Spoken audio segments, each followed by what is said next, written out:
Greetings, everybody. We're going to go ahead and get started. This is the Edu on Air presentation for the 411 on Google certification.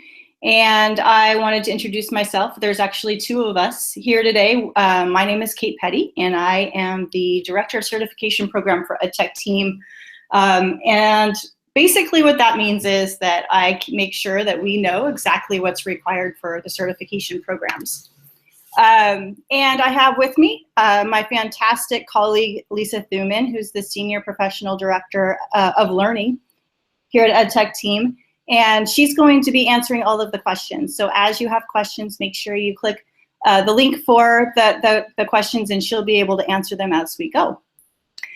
So we're going to go ahead and get started. A lot of this is in the slideshow, but we're also going to go live a little bit into the actual training center to kind of show you what it looks like and answer some questions as we go. So to just let you know what we're going to be looking at today, we do have the certification overview that we'll do, and then we'll take a look at level 1, level 2, the trainer program, and then the Google Innovator program. And then afterwards, we'll have some time for any sort of Q&A or anything that I may need to discuss or explain a little bit in more detail than what Lisa's going to be able to do in the Q&A app. So let's just go ahead and take a look at what kind of that timeline is for the certifications. In general, you're going to want to get it started with level 1, and then you're going to want to move to level 2. And those are for mostly just the classroom teachers, and we'll go into that in just a little bit. And then the trainer program is for those teachers who realize they have a knack for teaching other teachers and being able to engage and explain really well, different types of things to really kind of help train trainers or train teachers. And then we also, not necessarily as the 4th choice, but as an alternative certification that you can get is the Innovator certification, and we'll talk about that when we get to there as well. So let's just get started with level 1. As an overview, level 1 is there is 13 units, and within each of the units you have 2 to 5 lessons. Overall, that takes somewhere between 12 and 15 hours if you do it with fidelity. So if you go through with all the lessons and you do the activities at the end and you're working on the review quizzes at the end, most likely on your own, it'll take 12 to 15 hours to go through. Now it is all self-taught, all online, and you go at your own pace. So you're going to see in just a moment when I go into the training center that you sign in with your Google account. It'll keep track of everywhere you go. And you can come in and out whenever you'd like to, and it does keep track of all of the lessons you've taken a look at. When you're done with both level 1 and level 2, your next step is, if you choose to, is to get certified. And you would be becoming certified as an official Google Certified Educator level 1, and or for level 2, an official Google Certified Educator level 2. For level 1, that exam fee is $10, and for level 2, that exam fee is $25. Now, at the end of this presentation, I'm going to give you a special code that actually cuts your level 1 exam fee in half to only $5, so make sure you stay tuned. Also in the Q&A. What's that? The exam discount code is Q&A as well. Oh, perfect. So Lisa's actually put that discount code in the Q&A too, or I think it's actually part of it. So thank you, Lisa. And then finally, let's talk a little bit about the exam. I get a lot of questions about what does this exam look like. It is a lengthy exam. So once you get started, make sure you've kicked the kids out of the house. Make sure the FedEx guy has a note on the door saying go away. Walk the dog, and make sure you use the restroom facilities too, because the worst thing is to have to go to the bathroom when you're taking the exam. Once you start the exam, you have 3 hours to take it, and there is no pausing. So really, you do have to be taking you have to be ready to take that exam right when you get there. And one really nice thing, kind of nice thing about it is that it doesn't video record you as you're taking the exam, but it will take pictures of you. So you need to make sure you're on a computer, that it has a working camera, so that you'll take a picture of yourself at the beginning of the exam, and that picture will be taken throughout the exam. So I always tell people, don't pick your nose or anything while you're taking the exam. You just never know, right? So as you're taking the exam, that you will have that green light on your camera. It'll be flashing at you every once in a while, and then you'll go through and you'll take that exam. Now, for some people, that exam may only take an hour and a half. But for other teachers, that it may take a full 3 hours. And there are people who aren't really either paying attention to the time or just don't have enough time and they have timed out. So one of the things that you can do is take the exam again. You do have to wait 14 days to be able to register for it again. So if you don't pass, or if you time out somehow, then you always have that 14 days later to be able to take it. So let's take a look at what that training center looks like, by the way. This is the training center, and all you have to do really is to just search Google Training Center, and you'll get this page. And you'll see that you've got level 1 and level 2 here. And at the bottom, you've got your certified trainer and your certified innovator. So we'll go into level 1. And when we go into level 1, you'll notice that you have 3 options. You can get training, get practice, or get certified. And my strong suggestion would definitely be to go through the training. Even for Google professionals and Google people who've been using Google for a really long time, it's still a very good idea to go through. You may not go through you may not take as much time, but it's definitely a good idea to go through every single one of these. So you'll see that I clicked on that, and you'll also see that it says to sign out, which means I am signed in. It may pop up and ask you to sign in. And you'll see here's your 13 units, and like I said, 2 to 5 lessons in each unit. So if I click on 1, get ready to use technology in the classroom, you'll notice that this one has 4 lessons, and then there is a unit review at the end. And the lessons aren't really that long, so if I go to this first one, you'll see that it's just a few paragraphs, but there are some activities, and there is sometimes video and audio and cards to take a look at as well. Here we have a YouTube video. We go down a little bit farther, you'll see we have some activities to go through, and then there's a small lesson check. So go through and answer the questions in the lesson check, and that's how you get those green, or you go through and answer all these, and then when you get down to the bottom at unit review, that's where you get those green check marks that you saw in mine that showed that it was done. So you'll see that you can take that unit review when you're finished with those lessons all down here.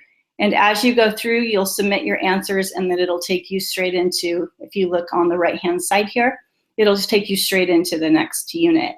Now, if you don't get an 8 out of 8, or, it's so funny, as teachers, we always have to have like a perfect score.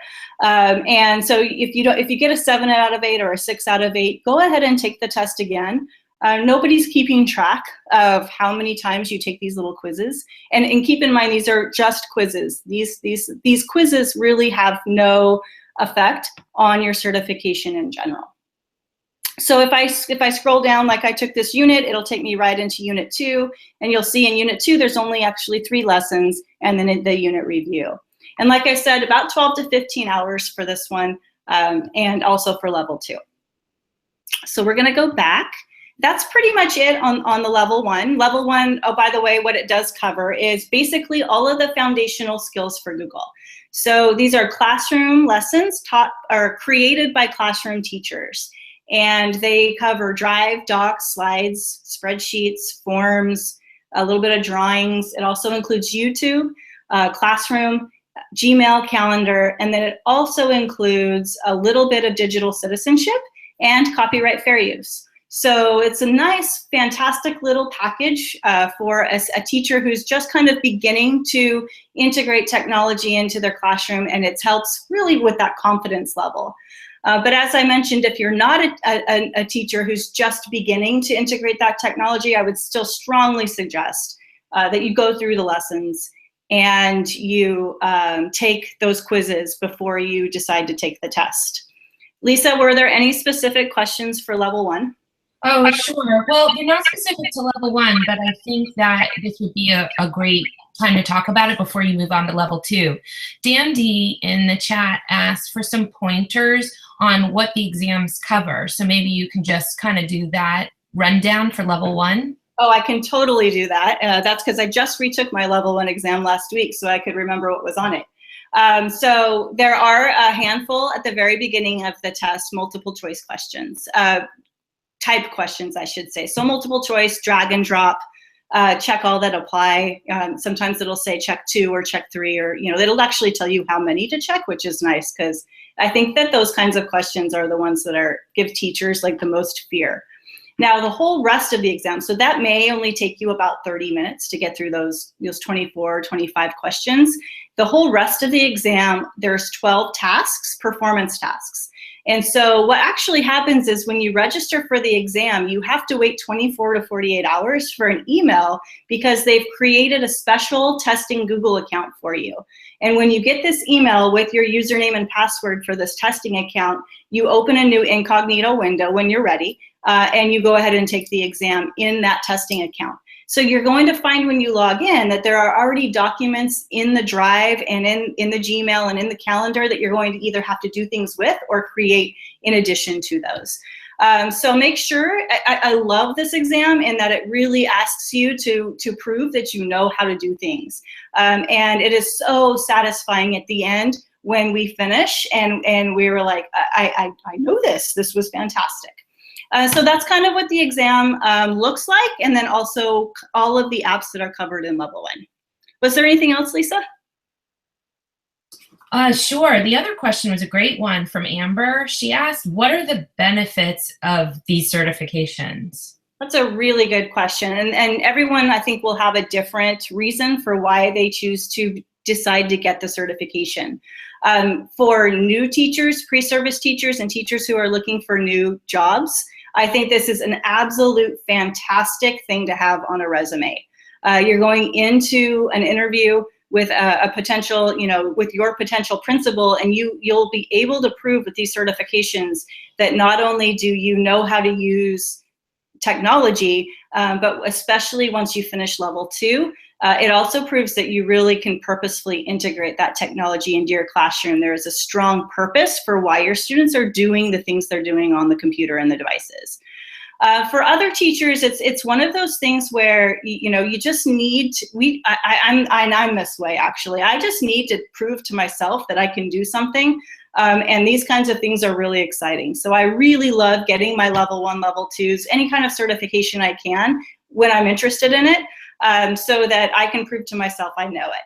Now, if you ever wanted to become a Google trainer or a Google innovator, which we'll talk about in just a second, you actually do need to have, for the trainer program, both level 1 and level 2 complete in order to apply to be a trainer. Now, for the innovator program, I believe it's still only level 2 that's required.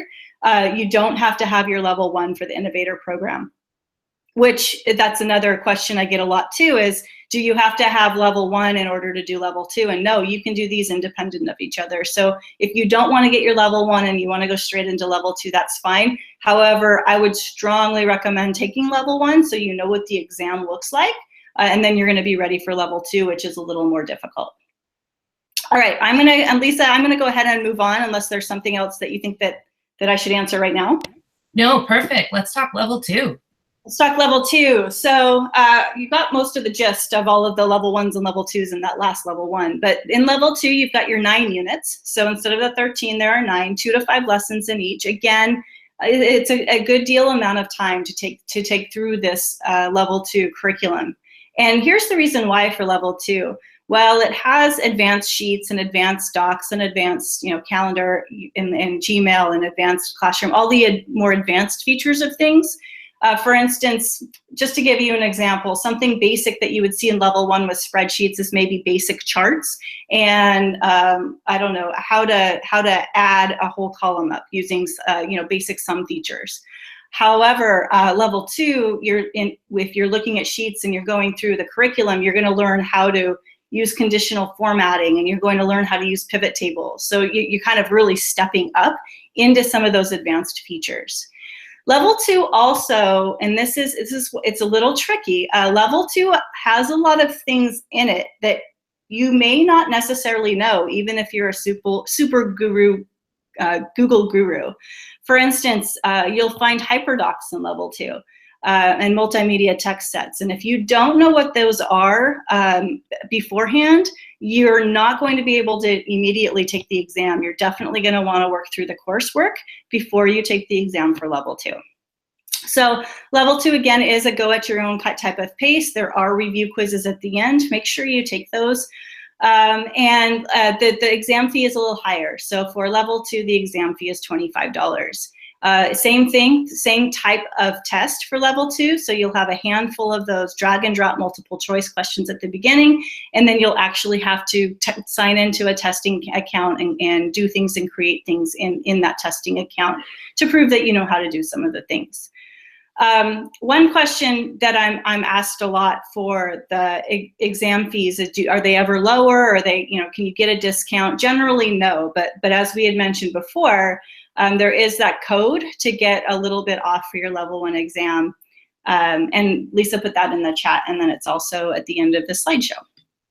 That's about it for level 2. Are there any questions that I can answer right away, Lisa? Well, I know some people are really just want to know, you just went over HyperDocs and multimedia text sets. Anything else, like maybe the specific apps that are covered on level 2? So all of the apps that I mentioned before, all of the G Suite apps. So you've got your docs and your spreadsheets, forms, drawings, and slides, but all of them in advanced levels. You're really going to want to know how to do is create a hyperlink and make sure that you know how to hyperlink a word or a paragraph to a website or some other resource. A couple of other things that are mentioned in level 2, while you don't see much of YouTube in level 2, although there is some YouTube, you're going to get introduced to Google Maps in level 2. And you're also going to see coaching techniques and personalized learning. So personalized learning, you're going to get into blended learning, flipped learning, and PBL. And then for the coaching, you're going to get into how, different types of coaching with the teachers and your colleagues. So peer coaching, creating just small site type coaching things that you can be able to do with the teachers at your site. Level 2's big theme, I think, is kind of teaching beyond the walls of your classroom. So almost everything that's in level 2 is designed to help students move away from kind of their desk and what they see in front of them and explore either the internet, through a HyperDoc and reading about resources, or even getting into virtual field trips using connected classrooms and things like that. So level 2 really is that learning more advanced lessons, but then also learning how to get your students and your classroom out into the world. Is there any other, are there any other questions about specifically level 2?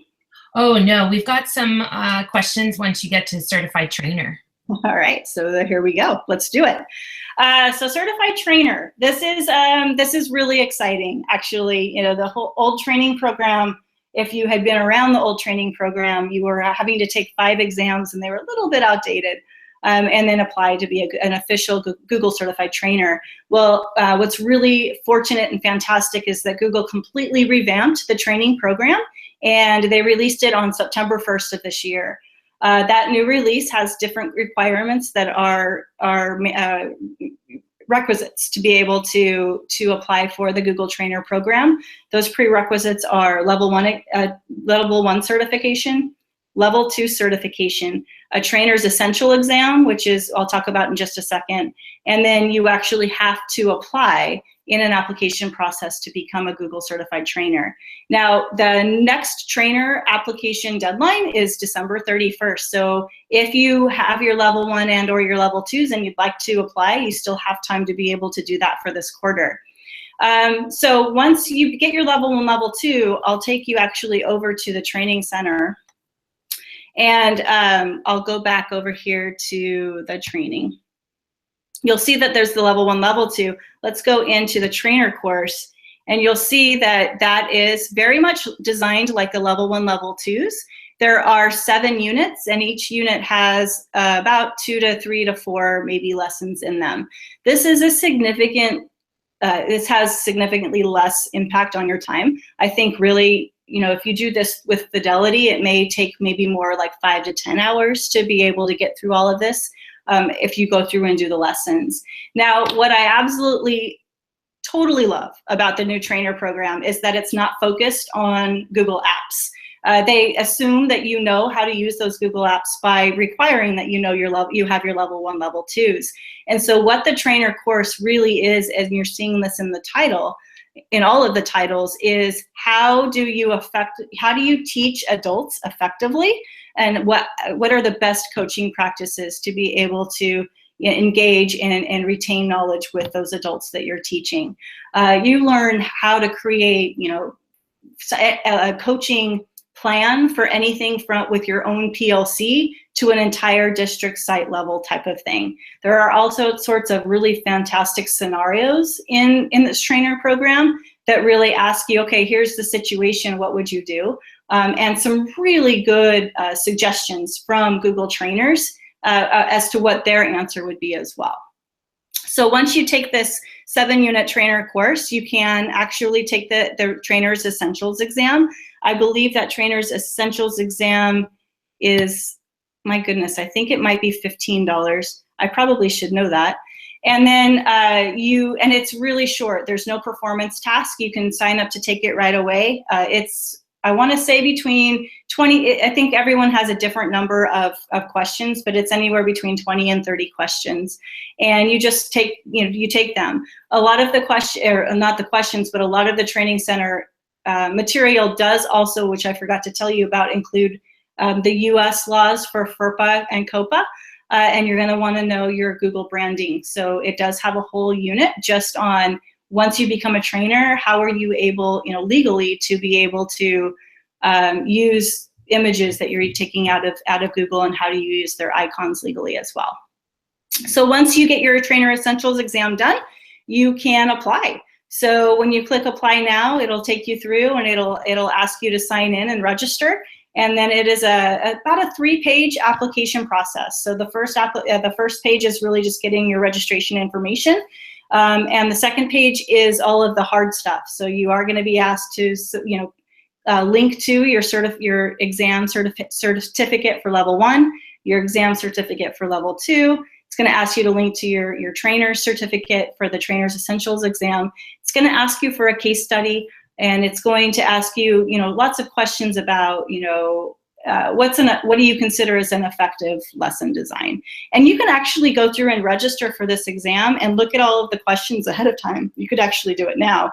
That way, you can take all the questions, put them in a Google Doc, and type them all out, somewhere where you're not having to type into these boxes and then copy and paste those answers back into the application.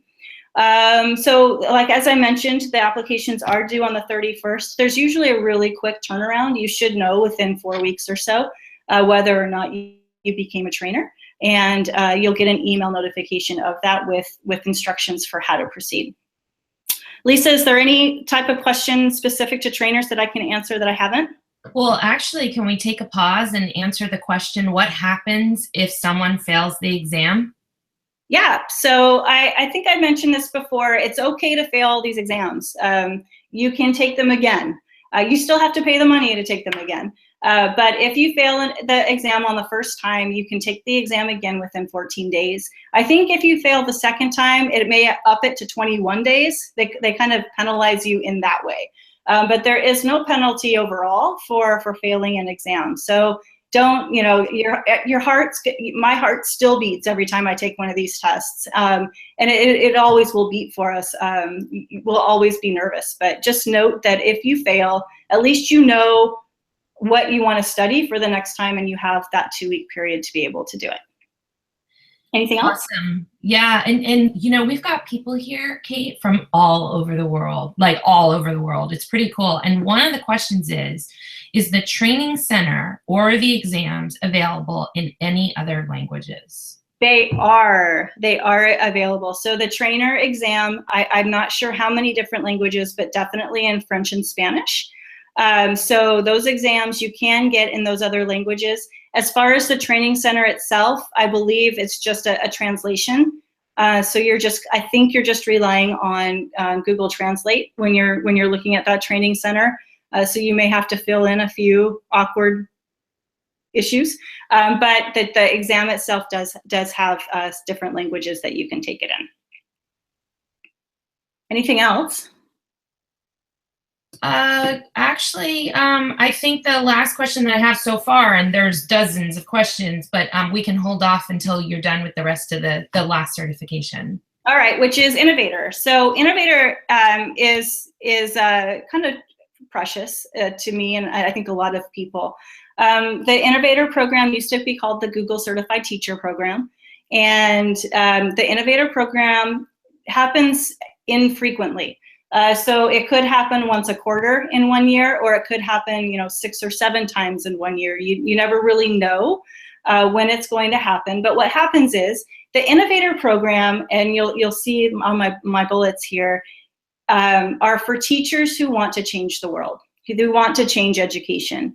So if that you have an idea of something that can be scaled on a kind of a revolutionary, in a revolutionary way to really help educators, administrators, education in general around the world, you want to apply for the Innovator program. And what the Innovator program will let you do is you will have to pay for your own travel to get wherever that Innovator program happens to be, but you do get to spend 2 to 3 days on a Google campus. Usually it's a Google campus. Google's gonna feed you really well, so you really don't have to worry about food for the program, but they're going to not only have you go through some really amazing and exciting sessions while you're there, but they will give you and assign you a mentor. And that mentor will stick with you for a full year as you design and create and implement your Innovator project that you've created, that you got into the Innovator program with. So for the Innovator, if this sounds like something you want to do, the Innovator program, level 2 is a prerequisite for that. As I mentioned, level 1 isn't, so you could just take the level 2 if you choose, although level 1 always, does look better if you're level 1 as well. And it's an application process, just like the trainer program was. So you do have to apply through an application process. There are different dates of the programs. In fact, the Mexico City program just ended yesterday, right, Lisa? They were down in Mexico City, and it was all in Spanish. I believe it was about 30 educators, and that Innovator program just finished. The one before that was in Toronto, Canada. And so they are centrally located mostly in the North America area, but they do have Innovator programs out among the out and about in other parts of the world. They've had one in Australia. They have them in London, and they have them in other places as well. And they haven't announced the Innovator Academies yet for 2017. They haven't, and because this last one just ended, I suspect it's going to be happening anytime. So make sure you check that page, the web page for the Innovator program, and just follow actually the Google for Education's hashtag. They'll usually announce that along, and edtech.team, of course, will announce it as well. We help out a little bit with that program, and we can, if you'll watch our hashtag and follow it, we'll let you know when and where the Innovator program will be next. So once you apply and you get if you get accepted, and you usually find out if you're accepted within a week. It's very, very quick. They don't make you wait a very long time, because usually then once you're accepted, you're flying out most likely to wherever the location is in about 2 months or less, most likely. So you're going to want to book your travel and your hotel and everything, as soon as possible. Although a lot of Innovator groups will get together beforehand, all of the people who were accepted, and choose the same hotel and things like that, so they're all staying together.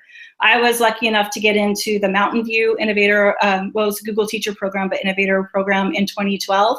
It was a lot of fun. We had this whole community just for us, and we planned to stay at the same hotel. And we all, traveled together over to the campus. It was a lot of fun. And Lisa, you were in the 2008 Innovator program? 2007. 2007 in New York. New York. I'd love to go to New York for that. That'd be fun. So that's the Innovator program in a nutshell. And you can learn more, obviously, if you go to the certification website for Google and get a little more information. Are there any questions about Innovator programs specifically? Not specifically, but the number one question seems to be, and I'm cobbling together a few different questions, is what is the benefit to being a certified trainer or certified innovator or passing these level 1 and 2 exams? How do other educators use these exams, like beyond just putting it on their resume? I do know that a lot of, and we only have a minute left. We're going to go over probably about 5 minutes, which I think is about the time we're allowed to. But what I'm seeing is that a lot of districts and principals are asking the teachers to do this so that they have this, they are able to tell their communities that their teachers are ready for this next generation of devices, this next generation really of education. And so there are a lot of districts who are saying, you know, this is important to us. We'd like for you to go through and do this so we can tell, you know, our community knows that we care about this. We want our students to succeed, and we are doing that by supporting our teachers. Now, for the training program specifically, once you become a Google certified trainer, you get put in the trainer directory, and you're able to, on behalf of Google, do trainings around the world. And you know, you can contract with districts. You can go into districts, you know, paid or not paid, your choice, and you are able to perform these trainings. You know, anything really Google and education as a Google trainer. It is a nice badge to have if you are interested in pursuing professional development as a second job or your primary job. The innovator program's a little different. That is really for those teachers who have a project and they just want to lead, and they want to lead something. They want to lead their project. They want to lead teachers, you know, a specific set of teachers to an outcome. And so that is a little different in that it doesn't have to do, you know, with teaching teachers necessarily Google. It's more like, how can I make education better? And you are put into an exclusive community where you have, you know, a tribe of teachers who feel the same way, and you can chit chat in the groups, and you get together at socials and things like this at the major conferences like ISTE and whatever your ISTE affiliate might be. One thing I did forget to show everybody that I really want to show actually is in the training center. There is, if you go into, you know, any of them, there is something at the very bottom. You'll see fundamentals is level 1, level 2. There is some device training, the trainer course, but there's this progress button.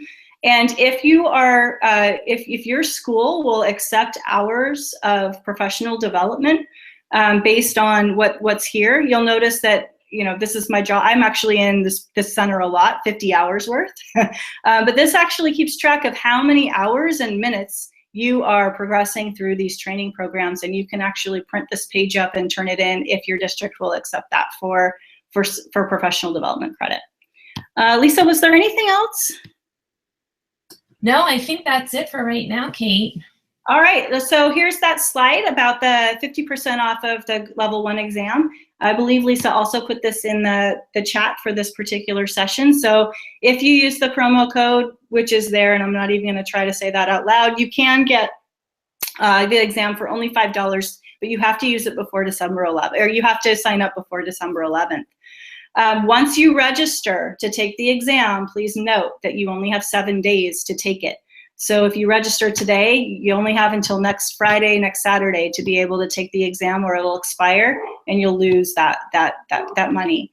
Oh, I last wanted to say, if you're the teacher who just would rather like just dedicate a whole weekend to getting it done, EdTech Team does offer level 1, level 2, and trainer boot camps somewhere near you. So feel free to go to edtech.team.com/bootcamps to learn more about those and where the locations are as to where we're holding them. And I think we've already done the Q&A, and that's about it. Lisa, was there anything else that I missed that you can think of that would be helpful? Oh, no, the only thing that I would add, Kate, and you know, having been involved with this for so many years, the both of us, is the community that you become a part of, especially with the certified innovator and the certified trainer. We're a close-knit group. We have meetups. We present at conferences together, and it's just a really great opportunity. Yeah, it's like that TV show Cheers, everywhere everyone knows your name. It really is. It's amazing how many of us there are, but how many we know everybody. We know each other, and it is a really embracing, I would even call it tribe, to be a part of if you can get in, especially for those trainers and innovator programs. The level 1, level 2, if you ever have any questions as you're going through that, feel free to go to the EdTech team community on G+ and ask questions. You'll get answers in seconds in that community as you're preparing for those exams. If you have any other questions, feel free to keep adding them to the question and Q&A chat here, and we will be happy to answer them throughout the weekend as things are swirling around in your heads. But other than that, well, if you can hear my dog, she says thank you, and I say thank you too, and we hopefully will see you sometime soon at an event or one of the Google events. Have a wonderful weekend, everybody.